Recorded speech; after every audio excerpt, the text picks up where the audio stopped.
a gente também, claro, que mete o dedo querendo fazer deste dia um dia mais brilhante, uma data tão representativa que vai ser, olha só, lançado nesta quarta-feira o Instagram @mulherescomrugas.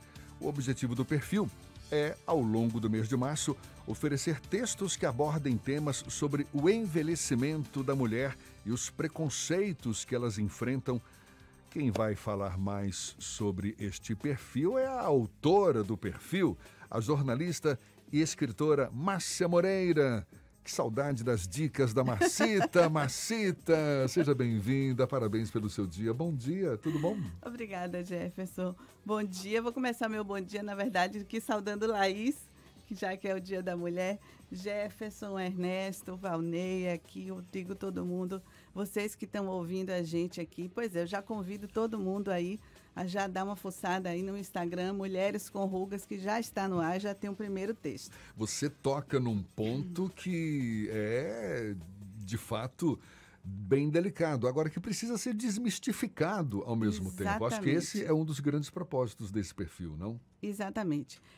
Primeiro, assim, a gente quer falar disso, mas a gente quer falar de humor, né? Com humor. Não está aqui para ficar julgando ninguém, nem ditando regras, né? Mas é um assunto que precisa ser discutido, né? Precisa ser levantado, porque está havendo uma normalização da utilização de procedimentos estéticos, principalmente por mulheres muito jovens, que não precisam disso, né? Então, eu comecei a pensar sobre isso, na verdade, quando apareceu a foto de Madonna, que causou a maior polêmica, né? Quando ela apareceu no Grammy. Nossa, como ela tá velha, né? O que a gente mais ouviu foi isso. E assim, ela apareceu, ela tinha feito uma série de procedimentos e tal, e estava completamente diferente. Estava, como a gente fala, assim, na linguagem comum, com o rosto bem esticado, assim, para não parecer rugas, nem parecer a idade que tem, né? E aquilo me chocou, como chocou a várias outras mulheres. É claro que ela é Madonna e, como qualquer pessoa, tem o direito de fazer o que quiser com o rosto, com o corpo. Mas, ao mesmo tempo que você tem em Madonna um referencial de uma mulher feminista, né, que sempre questionou o comportamento que as mulheres eram obrigadas, entre aspas, a ter. Ela sempre questionou esse sistema machista, essa sociedade machista. Ao meu ver, naquele momento, quando ela apareceu, a impressão que eu tive é que ela sucumbiu a essa pressão da sociedade de que a mulher tem que sempre que se manter jovem e bela e sem rugas. E que vocês, homens, passam completamente, né, à margem desse tipo de pressão. Claro, a gente não envelhece, não tem ruga, não fica careca. Homem não não tem fica broxa ruga, também. Nada disso. Como se fosse, né? Interessante que é uma inversão de valores, porque, de fato, você vê, muitas mulheres hoje assumem, né, os seus cabelos grisalhos, não recorrem a essas técnicas de estética para esconder as rugas e tudo mais, mas ainda são vistas por grande parte da sociedade como velhas, uma vez que tem os cabelos grisalhos, e como o Ernesto estava falando aí, né, ironicamente, a gente não envelhece. Claro que a gente envelhece, mas você vê, um homem de cabelos grisalhos, uma barba grisalha, ele não tem tanto... Não, o homem, quando ele envelhece, quando aparece de cabelos brancos ou com rugas, ele é associado como um homem que se tornou maduro, charmoso, interessante. A mulher não. A mulher, se aparecer com uma ruga ou com os cabelos brancos, ainda hoje, né, com todos os avanços que a gente tem conseguido e tem conquistado, ainda é associado a uma mulher velha, descuidada, né? Então, ao mesmo tempo que você tem esses avanços, a gente fala hoje de empoderamento das mulheres, a gente fala de sagrado feminino, de autocuidado, dessas questões de você ter cabelo grande. Eu fiz hoje questão de vir com cabelo solto exatamente por isso, porque há alguns anos também, uma mulher de 40, 50 anos não poderia mais ter um cabelo branco ou um cabelo grande, porque isso era considerado uma coisa para jovens. Você disse, né, que já está no ar esse perfil. Já está no ar. Já deu para sentir a reação das pessoas? Olha, a receptividade que eu tive até agora das mulheres com que eu conversei tem sido muito boas. E assim, eu não estou sozinha nessa Eu já empreitada. estou seguindo. Muito bem. Comecei logo aqui. Eu não estou sozinha nessa empreitada, isso é importante ser dito. Assim, tem 12 outras mulheres que eu convidei. E a ideia é, a cada 2 dias, a gente vai postar um texto de uma dessas mulheres, trazendo um foco diferente sobre essa questão do envelhecimento da mulher. Cabendo espaço para testemunhos próprios também, tudo? Também, os textos são livres, né? Assim, as mulheres vão trazer ou em formato de crônica ou de depoimento pessoal, ou de um texto mesmo trazendo algum tipo de reflexão. E todas são mulheres com rugas, já? A maioria já mulheres com rugas. São mulheres, digamos assim, comuns, não são celebridades. Eu fiz essa questão também. Tem muitas jornalistas no meio, eu quero citar o nome delas aqui, se você me permitir. Por favor, fique à vontade, claro. E agradecer também ao escritório de design lá do B, Neto e Patrícia, que fizeram a marca que já está aí no ar. Mas só para trazer um dado aqui, para vocês terem ideia, um dado aqui de 2022. Primeiro trimestre de 2022, teve um aumento de 390% em relação ao mesmo período de 2021, com relação ao número de procedimentos estéticos. Incrível. Então, assim, é preciso se falar sobre isso. A gente está entrando numa sociedade que... Está ficando cada vez mais velha, não é? Exatamente. O Brasil está mais velho. Está ficando mais velho. A população brasileira está mais velha. Mais cedo ou mais tarde, a gente vai ter que estar aqui, sabe, focado unicamente nesse contingente. Aliás, já cada mais vez do maior, que devemos já estar, não é, focados Sim. nesse pessoal, porque são muitos os idosos, mas vai chegar uma hora que vai ser um contingente enorme. E essas bobagens todas que a gente acaba criando na cabeça, de que ruga é sinônimo de envelhecimento, mas num sentido mais pejorativo da coisa e tal. Decadência, né? Decadência e tal. Tem que, sabe, ser colocado isso no bolso, sabe? Escuta, muda o foco, né? Caia na real, aumente a consciência. Tenha discernimento para perceber que as coisas não são bestas, como muita gente pensa. E são padrões, né? É necessário que a gente pense em essa coisa de padrões e de tendências. Por isso que é necessário perguntar assim, eu preciso fazer isso? Eu quero fazer isso? É necessário, efetivamente, eu fazer algum tipo de procedimento? A gente não está fazendo apologia assim, não procure procedimentos estéticos, não é isso. Né? Mas a partir do momento que você tem, numa sociedade, uma geração de 20, 25 anos, já colocando botox para nem chegar a desenvolver ruga, tem alguma coisa errada. Tem alguma coisa errada. É, de certa forma, um negacionismo, né? Você está negando o processo assim, natural. Quando eu estava vindo para cá, eu fui pensando em algumas coisas. Por exemplo, as mulheres já passaram por uma época em que tinham que usar espartilho para aparecer aquele corpo longilíneo e tal. Era um padrão que tinha que ser seguido e era uma coisa que incomodava, né? As mulheres no Japão e na China, se eu não me engano, usavam sapatos menores para o pé não crescer, para atender a um padrão estético. Então, hoje, quando você tem, com todo o desenvolvimento da medicina e tal, você tem possibilidades de se manter com um rosto mais jovem, né? Você se olhar e se ficar bem com o espelho, com a sua imagem, tá ótimo, não tem problema nenhum. Mas é necessário questionar isso. Eu estou fazendo isso porque eu quero ou para atender uma demanda da sociedade, né?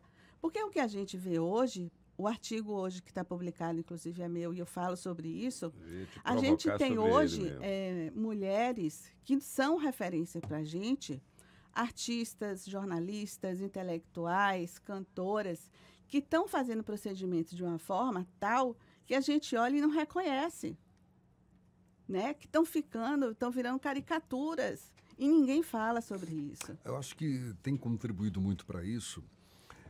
Me corrija se eu estiver equivocado, mas essas redes sociais, hoje a gente percebe muito, mas muito demais da conta, não é? Assim, mulheres postando fotos em momentos de diversão, fotos bonitas, ou seja, sempre passando a ideia de que são belas, que são maravilhosas e tudo mais, mas que na realidade nem sempre são exatamente aquilo que estão divulgando ali, não é?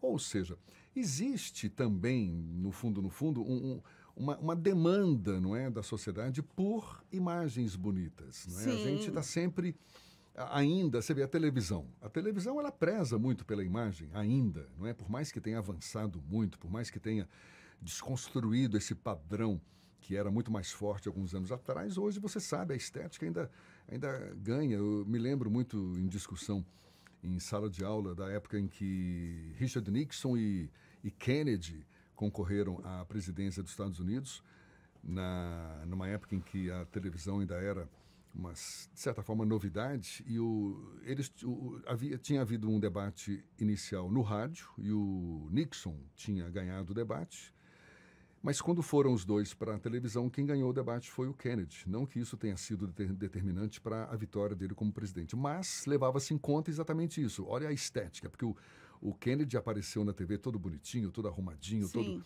Ou seja, existe essa cultura, não é, do esteticamente perfeito, por mais que isso não corresponda à realidade. Esteticamente perfeito, né? Exatamente. Só que esse perfeito aí é que está. A perfeição e a noção de beleza é uma construção cultural também, né? A gente tem um exemplo, se vocês derem aí uma busca chamada Mulheres Girafas, que são uma tribo que existe na África. As mulheres usam argolas a partir dos 5 anos de idade para ficar com o pescoço alongado. E que aquilo deve ser extremamente incômodo, mas é para justamente atingir um padrão de beleza, porque aquilo é associado a uma mulher bela. África não, Tailândia. Tailândia. Então, se começar a fazer esse tipo de coisa, se a gente não questiona e simplesmente vai seguindo, e assim, guardando as devidas ressalvas, né? E eu estou falando aqui como jornalista, como mulher, não como especialista médica, mas assim, essa obsessão hoje por essa beleza perfeita, dita perfeita, entre aspas, me lembra um pouco o que a gente vive com as mulheres com anorexia, que elas se olham, desculpa, elas se olham no espelho e, apesar de estarem magras, elas se veem gordas. Então, eu acho que acontece isso com essas mulheres. Elas se olham no espelho, tão bem, tão bonitas, tão interessantes, tão charmosas, mas não se acham bonitas. Não se veem de uma forma bela. Não se acham belas, não se acham interessantes, né? Sua expectativa. E só para completar, a gente vê muitas vezes, já saiu pesquisa sobre isso também, associando a questão do procedimento estético, a intervenção, com o resgate de uma autoestima. A autoestima tem a ver com você estar se sentindo bem? Tem, mas tem muito a ver com aceitação, né? Pessoas, e com amor né? próprio. Porque assim... Sim, não tenha dúvida. A gente tem... Eu li outro dia um artigo, isso já chegando aí na questão da esfera masculina também, uma reportagem mostrando que na Europa já desenvolveram a técnica para homens considerados baixos, né, com relação ao padrão de ter um homem alto e tal, que eles estão cortando os ossos da perna, fazendo um enxerto para ficar um pouco mais alto. Que loucura. Então, assim, você começa a fazer uma mutilação do seu corpo, né, para atender uma demanda que não é sua, muitas vezes. Uhum. Então, a proposta do Instagram, Mulheres com Rugas, que, aliás, para criar o nome não teve nenhum problema, porque ninguém quer dizer que tem ruga, é justamente essa. E que fique bem claro que, acredito, ninguém está aqui dizendo que você não deva, não é, decidir por tratamentos estéticos, Sim, de querer ficar mais bela ou mais belo. É um direito de cada um. E se isso te faz se sentir bem, claro, sabe, vá fundo, não é verdade? Exatamente. Acho que não é esse o foco da questão. Não. A gente não está aqui para julgar, nem para dizer o que deve ser feito, nem muito menos está dizendo que as pessoas não devem mais fazer nenhum tipo de procedimento estético. Não é isso, né? mas você questionar até que ponto aquilo está atendendo realmente a um desejo seu ou uma demanda, uma pressão da sociedade, né? E se você, com 25 anos, 30 anos, realmente precisa passar por esse tipo de intervenção, que é uma intervenção, não deixa de ser, né? Olha, e quer deixar o seu depoimento, a sua contribuição, vá lá. @Mulheres com Rugas, é um perfil que está sendo lançado hoje, já foi lançado, já está disponibilizado aí para todos os interessados para falar sobre esse tema aí, as rugas, afinal de contas, que importância tem isso, não é? Isso é sinal de envelhecimento de forma pejorativa ou não? Pelo contrário, eu estou comemorando minhas rugas. Márcia Moreira está aqui lançando essa discussão e, parabéns pela iniciativa, Márcia. Obrigada. Eu só quero falar aqui o nome das outras mulheres que estão junto comigo, que são Daniela Souza, que é jornalista, Emily Barberino, que é psicóloga, Heloísa Helena, que é museóloga, e uma pessoa, que é jornalista também, Isa Lorena, também jornalista, Jane Cavezini, que é empresária e ultramaratonista, Liz Santos também, né? Também, porque ela acabou entrando mais para essa área. Liz Santos, que é psicopedagoga e historiadora, eu, Mônica Vasco, que é também jornalista, Patrícia Lins, também jornalista, Sueli Temporal, que é jornalista e empresária, Wanda Machado, que é educadora e historiadora, e Yara Vasco, que também é jornalista. Timaço, legal, time parabéns. Bom, time bom. A cada dia a gente vai trazer um texto de uma delas. E um beijo para você também, Márcia, sempre um prazer. Muito obrigada pelo espaço aqui. E convido todo mundo a ir lá no Instagram, participar, deixa seu depoimento. Homens e mulheres são super bem-vindos. Eu vou ler, vou ficar lendo só, que é doido. Márcia Moreira, um beijo grande, meu amor. E beijo, agora meu querido. São 7h55 na Tarde FM.